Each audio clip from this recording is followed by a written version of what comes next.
ব্যাপার আতর? এত লোকজন নিয়ে আমার বাড়িতে আসার কারণ কি? রহমত, আমার একটাই দাবি, এই মুহূর্তে বেলালের বাড়ি থেকে বাইর করে দিবি। যদি বাইন না করি?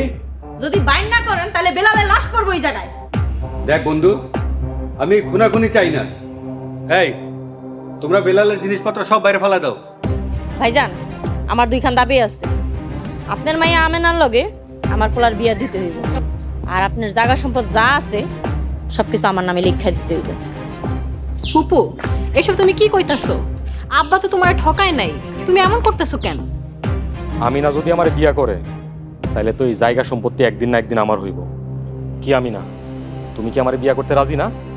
যদি রাজি থাকো তাহলে তো ভালো, আর যদি রাজি না থাকো তাহলে তোমার কপালে দুঃখ আছে, জোর করতে বাধ্য হবো। রহমত, তুই এখনো বেলালের বাড়ি থেকে বাইর করলি না? আপনারা কি শুরু করলেন? আমি আপনাকে কি ক্ষতি করছি? আল্লাহর ডর ভয় কি আপনাদের মধ্যে নাই? এই মোল্লা, তুই আবার ওয়াজ শুরু করছস? তোরে যে আমি কি করমু, তোরে কিন্তু আমি খায়া ফেলামু। আল্লাহর রাস্তা আপনারা একটু থামেন। আমিনা, তুমি এই মুহূর্তে এই বেলালরে বাড়ি থেকে বাইর করে দিবা আর আমারে বিয়া করবে, তাইলে আমি এই বেলালরে সশরীরে ছেড়ে দিব। আমি না খরচ যা করতেছে তা তুমি কোনোভাবে স্বীকার করো। আমার যা হওয়ার হোক। তোর মরার এত শোক, ওই খারাপ আসস কেন? মার্শাল্লাহ রে।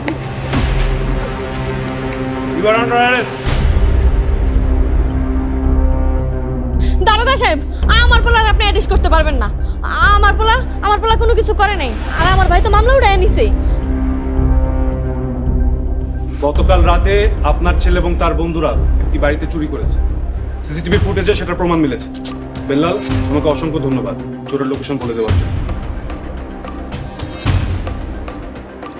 চল ভাই, ওদের নিয়ে চলো। দারোগা সাহেব, আপনি আমার পোলার মাফ করে দেন। দারোগা সাহেব, আমার পোলা, দারোগা সাহেব, দয়া করে মাফ করে দেন।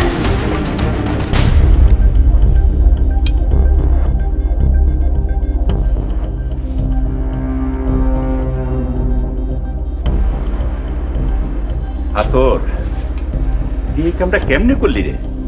শেষ পর্যন্ত চোরগুলাকে হাত মেলে সস। আরে বেলাল, তোর কি এমন ক্ষতি করছে?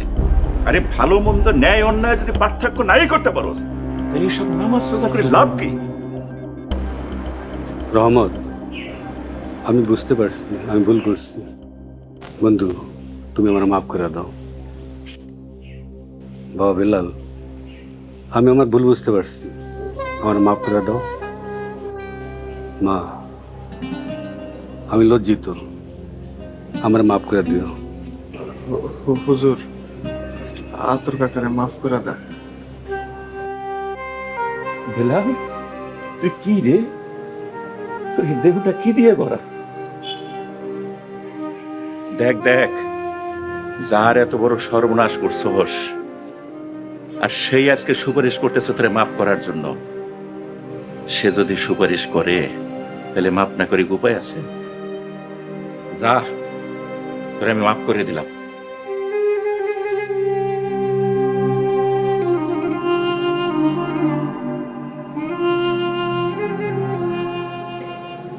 বাবা বেলাল, তুমি এখান থেকে চলে যাও। এই অঞ্চলের মানুষ ভালো না, এরা তোমার কদর বুঝবো না। হুজুর, আমি যদি আপনাকে ছেড়ে চলে যাই, আপনাকে দেখে রাখবো কে? আমি যাইতে পারবো না।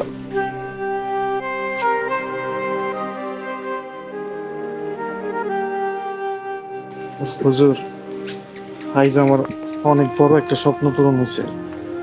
এতিমখানার জন্য আমি টাকাটা পেয়ে গেছি। আমি এই গ্রামে একটা এতিমখানা করতে চাই। আপনার কাছে কি কোনো ভালো জমির সন্ধান আছে? এ তো খুব ভালো খবর বাবা। বাজারের কাছেই আমার 3.25 বিঘের একটা জায়গা আছে। আমার আম্মা জানের যদি কোনো আপত্তি না থাকে তাহলে সেই জায়গাটা আমি এতিমখানায় দান করতে চাই। আব্বা, আপনার জমি আপনি কি করবেন সেটা সম্পূর্ণ আপনার সিদ্ধান্ত। শুক্র আলহামদুলিল্লাহ, আমার আম্মা যেন অনুমতি দিছে, যা দান করে দিলাম। তুই কবে রেজিস্ট্রি নিবি বাবা? খুব তাড়াতাড়ি। হুজুর, আপনার কাছে একটা জিনিস চাইতাম, যদি আপনার আর আমিনার কোনো আপত্তি না থাকে। তুই কি জিনিস চাইবি বাবা?